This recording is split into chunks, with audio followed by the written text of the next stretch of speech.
भोजपुरात राजकुमारी कुंती म्हणून मला सर्वजण मान देऊ लागले. मला कोणत्याही गोष्टीची कमतरता भासू नये म्हणून बाबा झटू लागले. रीतिरिवाजाच्या काही काही गोष्टी मला चटकन समजत नसत. वाड्यावर एक वृद्ध दासी होती. ती मला सगळं समजावून सांगत असे. माझी ती अतिशय काळजी घेई.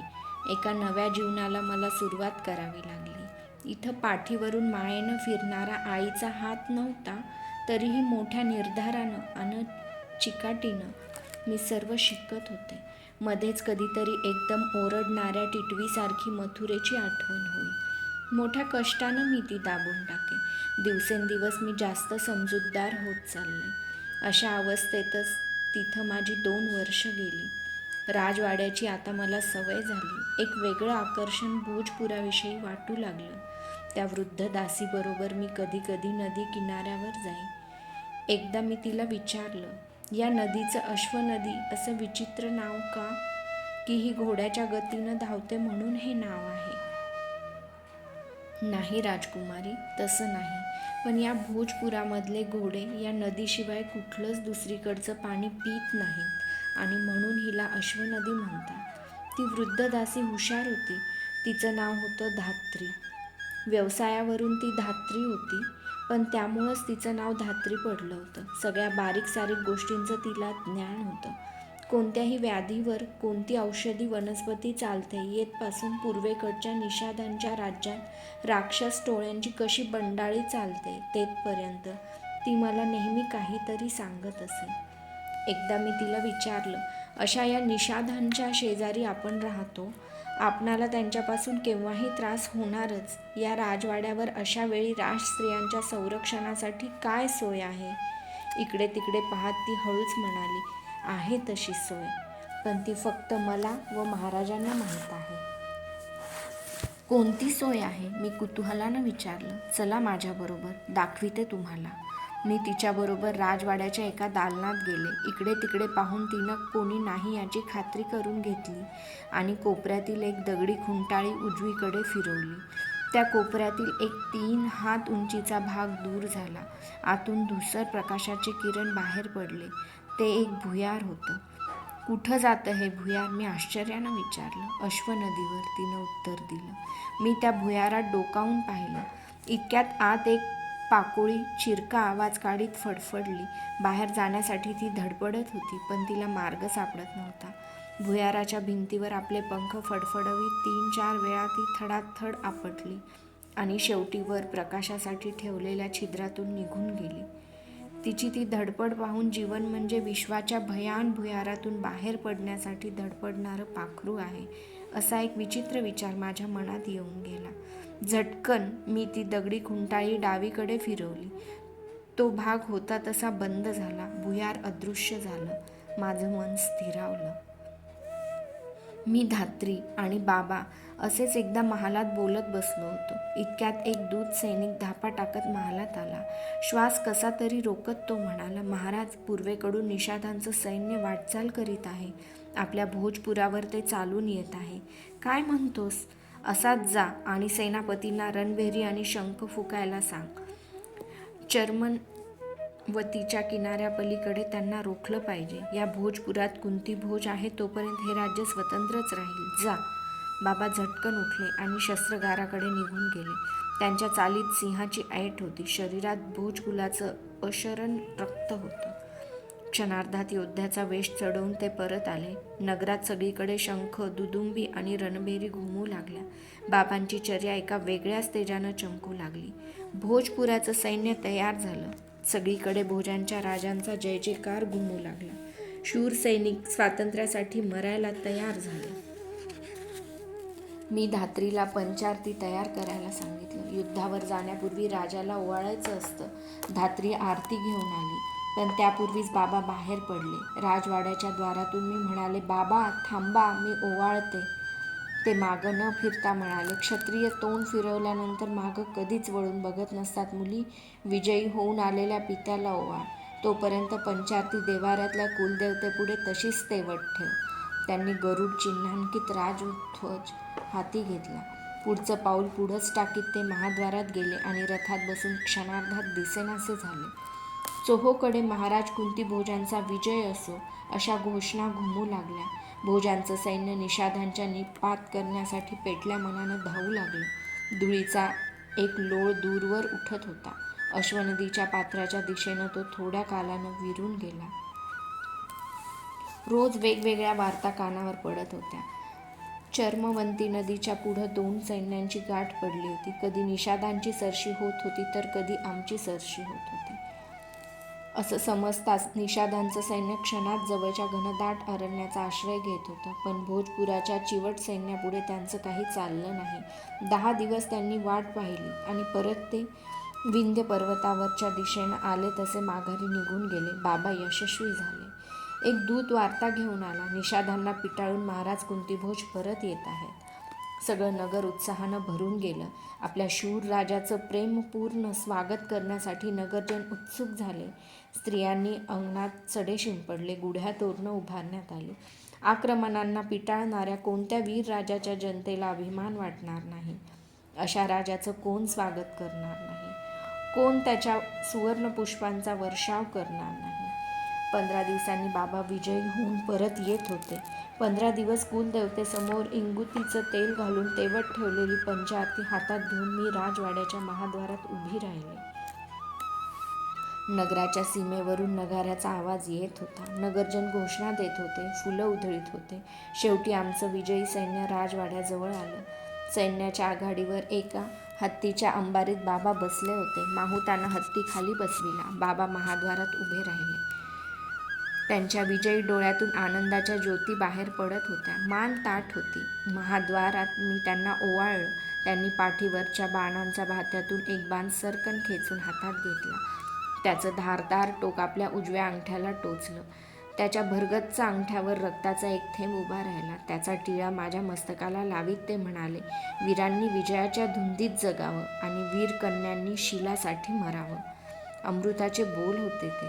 मी भारावून गेले. मला बाबांचा अभिमान वाटला. मी मनोमन पुटपुटले, वीर कन्यांनी शिलासाठी मरावं आणि वीरांनी विजयाच्या धुंदीत जगावं. सगळ्या नगरजनांनी विजयोन्मादानं घोषणा केल्या. महाराज कुंतीभोजांचा विजय असो, राजकुमारी कुंतीदेवींचा विजय असो. अभिमानानं छाती फुगवीत बाबांनी महाद्वारात पाऊल टाकलं. इतक्यात एक तीक्ष्ण आवाज सगळ्यांची कापीत वाड्याच्या प्राकारात घुमला. विजेच्या कडकडाटासारखा. प्राकाराच्या प्राशानांवरही भीतीनं रोमांच उभे राहावेत असा. राजा, विजयाच्या आनंदानं एवढा उन्मत्त झालास काय? तुझ्या वाड्यासमोर कोण अतिथी उभा आहे याची तुला जाणीव तरी आहे काय? सगळ्या नगरजनांनी दृष्टी त्या आवाजानं आपल्याकडे रोखून घेतली. भीतीची एक सनसनती शिरशिरी सगळ्या वातावरणाच्या अंगात चमकू गेली. आम्ही आवाजाच्या दिशेनं पाहिलं. एक लांबच लांब दाढी असलेला जटाधारी कृश आणि उंच असा ऋषी होता तो. त्याचा रंग तांबसर होता. सगळं जग जणू काही त्याच्या दृष्टीनं हातातील बिल्व वृक्षाच्या वृकदंडानं सहज उलटं करता येण्यासारखं केवळ गवताचं पातं होतं. आपल्या वक्र भुवयांनी त्यानं सगळ्या ब्रह्मांडाला एक जबरदस्त विळखा घातला होता. हातातील चकचकती झळझळणारा कमंडलू हवेत नाचवीत तो डोळ्यातून अग्नीचा वर्षाव करीत होता. नगरजन कुजबुजू लागले. बाबा तत्परतेनं पुढं झाले आणि त्या ऋषींच्या पायावर त्यांनी सरळ लोळण घातली. तो ऋषी पुन्हा कडाडला. कुंतीभोजा, कसल्या या रणभेरींच्या आणि तुताऱ्यांच्या फुंकण्या फुंकतो आहेस? गुरुदेव, क्षमा असावी. स्वारीहून आत्ताच परतलोय. आपल्या आगमनाची कल्पना नव्हती. नाहीतर बाबा त्याच्या चरणांवरती मस्तक ठेवून कळवळून म्हणाले. क्षणापूर्वी अशोकासारखे ताट असलेले बाबा क्षणात गवताच्या पात्यासारखे मलूल झाले. क्षणापूर्वी भुजंगासारखे सळसळीत वाटणारे बाबा क्षणात गोगलगाईसारखे दीन झाले. आगमनाची कल्पना द्यायला मला काय तू आपल्या पायाचा मांडलिक समजलास? या पृथ्वीच्या पाठीवर हवं तिथं मुक्तपणानं स्वच्छंद फिरणारा मी एक मुक्त ऋषी आहे. हे विसरलास की काय? की ही सगळी पृथ्वी तुझ्या पायाची बटीक झाली आहे? तो ऋषी भुवया वाकड्या करीत परत गरजला. अंगावर कोसळणाऱ्या कड्यासारखा तो सर्वांना वाटला. क्षमा असावी. आपण येणार हे समजलं असतं तर आपलं उचित स्वागत करता आलं असतं. अंग सावरून उभे राहत बाबा बोलले, स्वागत आणि मानपान तुझ्यासारख्या नृपांसाठी असतो. मला त्याची पत्रास नाही. क्षमा असावी. हात जोडून बाबा दीनवणे म्हणाले, ठीक आहे राजा, चल. सगळ्या लोकांनी सुटकेचा निश्वास सोडले. धात्रीनं मला पुढं होऊन नमस्कार करायला सांगितला. मीही हळूच पुढं झाले आणि त्या ऋषींना वाकून नमस्कार केला. ही कोण राजा? त्यांनी बाबांना प्रश्न विचारला. ही माझी कन्या कुंती. तुझी कन्या? राजा, कुणापुढं तू बोलतो आहेस याची नीट जाणीव आहे काय तुला? आपले डोळे गरगर फिरवीत ऋषीनं खोचक प्रश्न विचारला. नाही गुरुदेव, क्षमा असावी. ही शूरसेन राजाची कन्या पृथा, माझी मानस कन्या कुंती. आज बाबांना काय झालं होतं? पावसानं झोडपलेल्या लव्हाळ्यासारखे ते खाली मान घालून क्षणाक्षणाला त्या दाढीवाल्या ऋषीला नमस्कार का करीत होते? राजा, इथं मी काही तीर्थयात्रा करण्यासाठी आलो नाही. मला एक महायज्ञ करायचा आहे इथं, या भोजपुरात आणि या तुझ्या वाड्यात. माझ्या अंतरात्म्याचा मला तसा आदेश आहे. सेवक सेवेला तत्पर आहे. बाबा वाकून म्हणाले. हा महायज्ञ साधा नाही राजा. या यज्ञानं ज्या 5 मूलतत्वांनी हे जग साकारलं आहे त्या पंचमहाभूतांना मी माझ्या पायाचे दास बनविणार आहे. ज्या शक्तीच्या जोरावर हे सगळं जग चालतं त्या सगळ्या शक्तींना या यज्ञानं मी दास करणार आहे. समजलास? या यज्ञात काही कमी पडलं तर? त्यानं डोळे फिरवले. नाही गुरुदेव, मी आणि कुंती आपणाला काहीच कमी पडू देणार नाही. लक्षात ठेव कुंती भोजा, हा यज्ञ सगळ्या आर्यवर्तात पहिल्या प्रथमच केला जाणार आहे. गेली 3 तप त्यासाठी हिमालयात घोर तपश्चर्या करून मनाचं दिव्य सामर्थ्य मिळवून मी आलो आहे. गुरुदेव, आज मी धन्य झालो. आपण राजवाड्यातच चलावं. राजवाड्यात कशाला? जिथं वैभवाचा विलास असतो तिथं आत्म्याचा विनाश असतो. मी पर्णकुटीत राहीन, तुझ्या वाड्यासमोर पर्णकुटीत. जशी आज्ञा. ही कुंती आपली सेवा करील. त्या ऋषीनं वाड्याच्या महाद्वारातून आत पाऊल टाकलं. सगळ्या लोकांनी घोषणा केली, दुर्वास ऋषींचा विजय असो. गरकनवळत दुर्वास ऋषी सर्वांच्या अंगावर एकदम ओरडले. कुणाचा जय जयकार करता? इथं ओरडण्यापेक्षा शेतात जाऊन ओरडा. धान्याची कणसं खाणारी पाखरं तरी उडून जातील. जा इथून, चालते व्हा. राजा, हा असला गोंधळ मला मुळीच चालणार नाही. मला संपूर्ण एकांत पाहिजे. ते परत कडाडले. ते दुर्वास ऋषी होते, तर अत्री ऋषींचे पुत्र, महासती अनसुयेचे पुत्र, योगीराज दत्तात्रेयांचे बंधू, आर्यवर्तातील सर्व कोपिष्ट ऋषींचा कोप ज्यांच्या कमंडलूतून सहज सामावला असता असे दुर्वास. लागलीच वाड्यासमोर एक पर्णकुटी उभारण्यात आली. एक विचित्र दृश्य दिसू लागले. एका वैभवशाली वाड्यासमोर एक वाळल्या गवताची पर्णकुटी उभी राहिली. वाड्यात येणारे सगळे अभ्यागत त्या पर्णकुटीकडे आश्चर्यानं पाहू लागले. जिथं सैनिकांची संचलनं होत होती तिथं दुर्वास ऋषींचे गंभीर मंत्रोच्चार घुमू लागले. ओम भूर्भुवः स्वः. भल्या पहाटे उठून दुर्वास ऋषी अश्वनदीत स्नान करून येत असत. मंत्र साधनेसाठी पूर्वेकडे तोंड करून बसत. समोरच्या यज्ञकुंडात निरनिराळ्या समिधा टाकत. त्यांच्या धुरानं राजवाड्यातील लोकांच्या डोळ्यांचं पाणी उभं राहू लागलं. दुर्वास ऋषी किती विक्षिप्त आणि हेकेकोर होतं त्याचं वागणं. त्यानं जग निर्माण झालं आहे त्या दिव्य शक्तींवर ते विजय मिळविणार होते. पंचमहाभूतांना ते दास करणार होते. मनाच्या कुठल्या अवस्थेत ते होते हे कुणालाही सांगता आलं नसतं. क्षणात एखाद्या लहान बालकासारखं ते मला दूध हवं म्हणून हट्टाला पेटत, तर कधी कधी 2-2 दिवस ते काहीच खात नसत. क्षणात ते एखाद्या दुर्मिळ अशा झाडाच्या समिधा मागत, तर कधी असलेल्या फेकून देत. कधी कधी ते एखाद्याच्या अंगावर खेकसत, तर कधी कधी 2-2 दिवस एक शब्दसुद्धा बोलत नसत. अशा या दुर्वास ऋषींची सेवा करण्याचं काम बाबांनी माझ्यावर टाकलं होतं.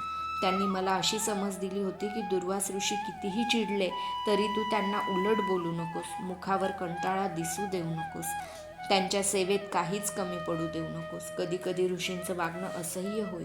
मला ते सरळ आपले पायसुद्धा धुवायला सांगत.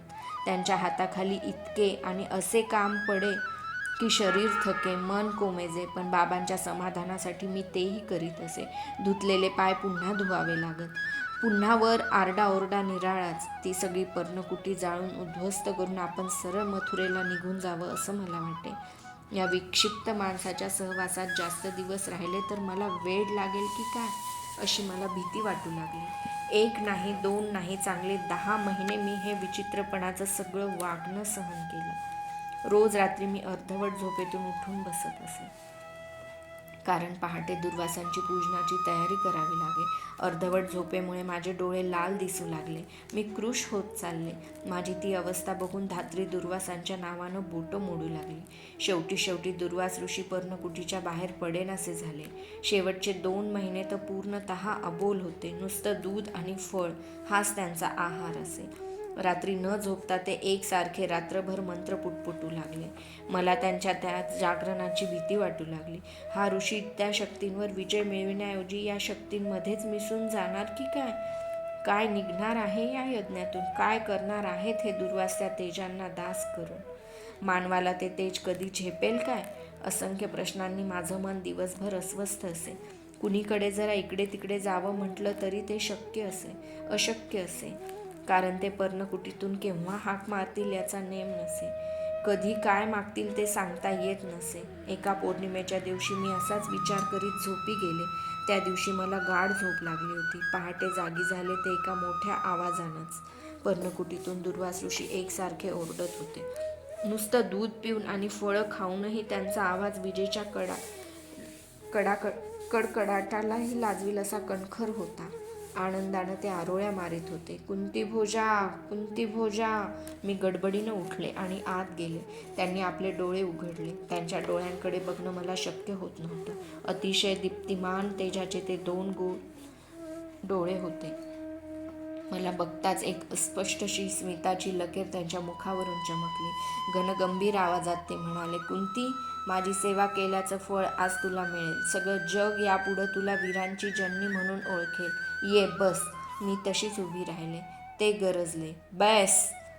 मी त्या यज्ञाच्या वेदीजवळ बसले. त्यांच्या बोलण्याचा काही म्हटल्या काहीच अर्थ कळला नाही मला. ते म्हणाले, कुंती, या विश्वातील पंचमहाभूतं आज माझ्या मंत्राच्या धाग्यांनी मी रथाच्या अश्वासारखी करकचून बांधून टाकली आहेत. माझा प्रयोग यशस्वी झाला आहे. हे आचमनाचं पाणी घे. पण मी? माझं मन भीतीनं गारठून गेलं. कुंती, तू कुणापुढं उभी आहेस याची कल्पना आहे काय? त्यांचे डोळे गरगरू लागले. मला ते जाळून टाकणार होते की काय? मी मुकाटपणे आचमनाचं पाणी घेतलं. ते घडाघडा मंत्र म्हणू लागले. ते शब्द मी पूर्वी कधीही ऐकले नव्हते, तरीही ते कानांवाटे माझ्या मनाच्या पडद्यावर स्पष्टपणे उमटू लागले. ते शब्द ऐकताना मला एक अननुभूत आनंद वाटत होता. ते शब्द म्हणजे अमृताच्या लहरी होत्या. माझ्या शरीरातील कण न कण हलका झाला. क्षणभर मी म्हणजे ते शब्दच आहेत असे मला वाटू लागले. डोळ्यांपुढे धवल प्रकाशाची वलय दाटली. मंत्र म्हणून होताच विजयी वीरांसारखे दुर्वास उठले. माझ्या मस्तकावर हात ठेवून ते म्हणाले, कुंती, या आर्यवर्तात तुझ्यासारखी दुसरी स्त्री होणार नाही. ज्या ज्या शक्तींचं स्मरण करून तू हे मंत्र म्हणशील ती शक्ती मानवरूपात क्षणात दासासारखी तुझ्यासमोर उभी राहील आणि तुझ्या पोटी आपल्यासारखाच तेजस्वी पुत्र निर्माण करून निघून जाईल. ही दुर्वासांची वाणी आहे, लक्षात ठेव. जा. माझ्या कसल्याच उत्तराची वाट न पाहता किंवा बाबांच्या भेटण्यासाठी न थांबता ते आले होते. तसेच कमंडलू नाचवीत मत्त हत्तीसारखे पर्णकुटी बाहेर पडले. क्षणार्धात ते दिसेनासे झाले. राजवाड्याच्या तटाबाहेर पडून उत्तरेकडे निघून गेले. यज्ञकुंडातील राख वायुलहरींबरोबर पर्णकुटीभर पसरू लागली. वाऱ्याच्या एका लहरीनं दुर्वास बसले होते ते व्याघ्रचर्म उलटसुलट झालं. दुर्वास ऋषी निघून गेले. वाड्याला परत वाड्याची कळा आली. धात्रीनं सुटकेचा निश्वास टाकला. बाबांच्या छातीवरचं दडपण दूर झालं. दुर्वासांनी मला जाताना अभिचारासह तो देवहूती मंत्र दिला आहे हे कुणालाच माहीत नव्हतं. वाड्यावरचे सेवक दुर्वास ऋषींना विसरून सुद्धा गेले. दुर्वास म्हणजे भोजपुराच्या राजवाड्यावर क्षणभर उठलेलं एक वादळ ठरलं. पण त्यांचे ते शब्द माझ्या कानात नेहमीच घुमत. तू वीरांची जननी होशील. माझं मन त्या शब्दांनी लाजून चूर होई. कधी कधी मी दिवसभर एकही शब्द बोलत नसे. मंत्रांचे ते शब्द माझ्या कानात स्पष्टपणे ऐकू येऊ लागत. मी म्हणावे असं सारखं वाटे, पण मोठ्या संयमानं मी ते आवरी. एखाद्या गोमाशीनं कुत्र्याचा अविरत पाठलाग करावा तसे ते माझ्या मनाचा पाठलाग करीत. माझ्या मनाच्या आतल्या या संघर्षामुळं बाहेरच्या दैनंदिन व्यवहारात काही वेळा फार मजेदार चुका होत. दासींना मी एकदम आहो जाओ म्हणून बोलवी. सर्वजण माझ्याकडे आश्चर्याने पाहत. लागलीच मी स्वतःला सावरीत असे दिवसामागून दिवस गेले. नगरावर वसंत ऋतूची कृपादृष्टी वळली. निरनिराळ्या रंगीबिरंगी फुलांनी भोजपुराचा आसमंत नटून गेला. सर्वत्र संमिश्र सुगंध दरवळू लागला. वसंत वसंत म्हणजे वर्षा ऋतूच्या शेवटच्या इंद्रधनुष्याचं पृथ्वीवर पडलेलं प्रतिबिंब. वसंत म्हणजे निरनिराळ्या पक्ष्यांच्या रूपानं सप्तस्वरांचे पावे घेऊन पृथ्वीवर अवतरलेलं आकाशातील सप्तर्षी. वसंत म्हणजे नुकत्याच खोडकर वर्षा ऋतूनं आपल्या सरींच्या असंख्य बोटांनी गुदगुल्या केल्यामुळे पृथ्वीरूपी बालकाच्या गालावर पडलेली गोड खळी. तारुण्यात पदार्पण करणाऱ्या मनाला अशा वसंताचं नेहमीच आकर्षण असतं. मी नेहमी वाड्याच्या सौंदावर उभी राहून विविध फुलांनी डवरलेलं आजूबाजूचं निसर्ग सौंदर्य पाहत असतीच. एकदा पहाटे मी सौंदावर उभी होते. तो दिवस रविवारचा होता. मंद मंद वायुलहरी अश्वनदीनं जुळजुळ संगीत मला ऐकवीत होत्या. सगळं नगर हळूहळू जागं होत होतं. गायीच्या गळ्यातले घंटानाद ऐकू येत होते. पक्ष्यांच्या किलबिलाटा चालला होता. इतक्यात पूर्व दिशा उजळू लागली. सूर्यदेव पूर्व क्षितिजावर हळूहळू वर येऊ लागले. त्यांच्या स्पर्शानं प्रत्येक वस्तूत चैतन्य भरलं जाऊ लागलं. माझ्या अंगातून एक गोड शिरशिरी चमकून गेली. आस्ते आस्ते ते तेज पूर्णाकार घेऊन पूर्वेकडे उभं राहिलं. किती तेजस्वी दिसत होतं ते. त्या तेजाचे असंख्य कण पृथ्वीचा कण न कण उजळीत होते. माझ्या मनात एक विचित्र विचार आला. आपणही या धरतीसारखे विशाल असतो तर या तेजाच्या सर्व कणांनी आपल्या सर्वांगालाही स्पर्श केला असता. उकळणारं पाणी वर खाली गोल फिरतं तसं मंत्रांचे शब्द माझ्या मनात गोल फिरू लागले. माझं सगळं शरीर त्या मंत्राच्या शब्दांनी मंत्रमय झालं आहे असं वाटू लागलं. कुतूहलाचं वासरू संयमाच्या कंठबंदाला हिसके देऊ लागलं.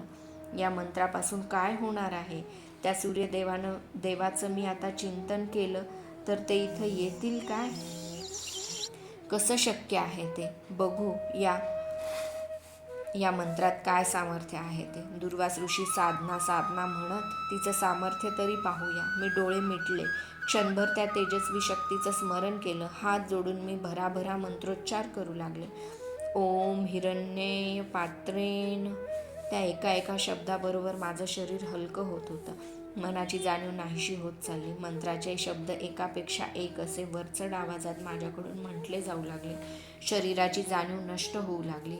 मन तेही उरलं नाही. सगळ्या वस्तू दिसेनाशा झाल्या. मी कुंती आहे, मी सौधावर उभी आहे, मी मंत्र म्हणते आहे. हे सगळे जाणीवेचे सघन बंध खडानखड निखळून पडले. मी म्हणजे केवळ एक तेजस्वी ज्योत झाले. त्या ज्योतीला इतर काही दिसत नव्हतं. पूर्वेकडून एक अतिशय तेजस्वी कांतीचा दैदिप्यमान पुरुष येत होता. त्यांच्या कानात प्रकाशवलय फेकणारी दिव्य कुंडलं होती. केस सोनेरी वर्णात चमकत होते. डोळ्यातून तेजस्वी प्रकाश लहरी बाहेर पडत होत्या. मुद्रेभोवती तेजाची आभा पसरली होती. अंधाराचं राज्य आपल्या ऐटदार चालीनं चालीत तो सौंधाकडे येऊ लागला. दशदिशांनी असह्य किरण शलाका उधळीत माझ्या शरीररूपी ज्योतीला त्या दैदिप्यमान पुरुषानं स्पर्श केला. ज्योत थरथरली. विरोधासाठी मान हलवून ती डोलली. दोघांचा अबोध अशा भाषेत एक संवाद झाला. पण ज्योतीचं काहीच चाललं नाही. तो आकाश पुरुष ज्योतीला भेदून पलीकडे गेला. एका महान तेजाचं संक्रमण झालं. माझ्या शरीरातील कण न कण सनसनीत तापला होता. मी हळूहळू अस्तित्वाच्या जगात येत होते. पण तापलेल्या शरीरामुळे माझं शरीर मला असह्य झालं. डोळ्यांपुढे तेजाची वलय गरगर फिरत होती. पायातील शक्ती गेल्यासारखं वाटत होतं. उभी राहिले तर मी सौंदावरून धाडकन खाली कोसळेल या भीतीनं मी मटकन खालीच बसले. माझ्या पाठीवर कुणीतरी हात टेकविला आणि तो झटकन पुन्हा वर उचलला. मी वळून पाहिलं. ती धात्री होती. चमत्कारिक दृष्टीनं ती माझ्याकडे पाहत होती. डोळे विस्फारून ती म्हणाली, राजकुमारी, किती ज्वर भरला आहे तुमच्या अंगात. चला, प्रथम तुम्हाला औषधी देते. मी सौंदावरून खाली उतरू लागले. त्या पायदंड्या उतरताना उगाच मला वाटलं की मी उंच